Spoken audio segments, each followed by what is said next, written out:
ये है talks news network और आप देख रहे हैं पॉलिटॉक्स, राजनीति का कच्चा चिट्ठा।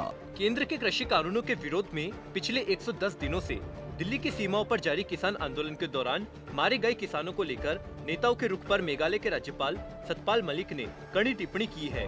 एक निजी कार्यक्रम में शिरकत करने मंगलवार को झुंझुनू पहुंचे सतपाल मलिक ने कहा कि एक कुतिया भी मर जाती है तो उसके लिए हमारे नेताओं का शोक संदेश आता है, लेकिन 250 किसान अब तक मर गए, लेकिन कोई बोला तक नहीं। यह हृदयहीनता मुझे दर्द पहुंचाती है। किसान अपना घर बार छोड़कर आए थे। हादसों में मरने वालों के लिए भी आप संवेदना भेजते हो, लेकिन किसानों को नहीं भेज रहे हो। एक भी किसान की मौत होती है तो दर्द होता है। डिडवाना से दिल्ली जाते समय कुछ देर के लिए झुंझुनू में रुके राज्यपाल सतपाल मलिक ने आगे कहा कि सब अपनी अपनी जगह ठीक है। मेरा मानना है कि किसान आंदोलन का जल्दी हल हो जाएगा। एमएसपी ही बड़ा मुद्दा है। अगर एमएसपी को कानूनी रूप दे दे तो आसानी से यह मुद्दा हल हो जाएगा। मलिक ने कहा कि यह मुद्दा अब देश भर के किसानों तक पहुंच चुका है। ऐसे में जल्द से जल्द समस्या का समाधान हो। राज्यपाल ने कहा कि संवैधानिक पद पर रहते हुए मैं किसानों नेताओं को सिर्फ सलाह दे सकता हूं। मेरी सिर्फ इतनी ही भूमिका है।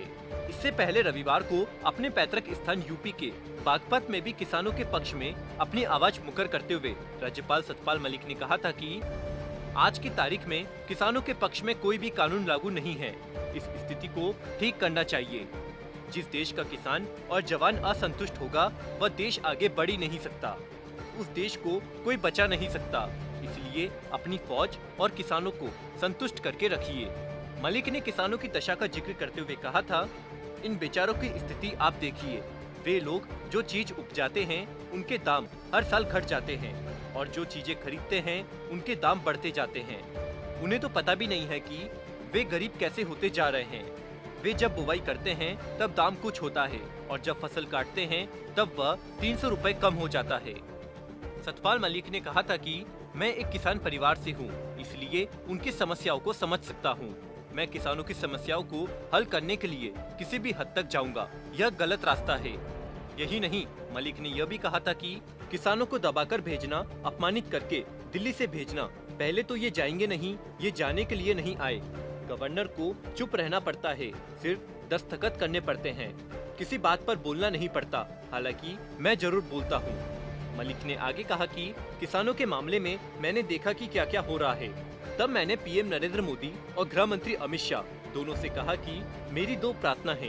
एक कि इन्हें दिल्ली से खाली हाथ नहीं भेजना और दूसरा इनके ऊपर बल प्रयोग नहीं करना।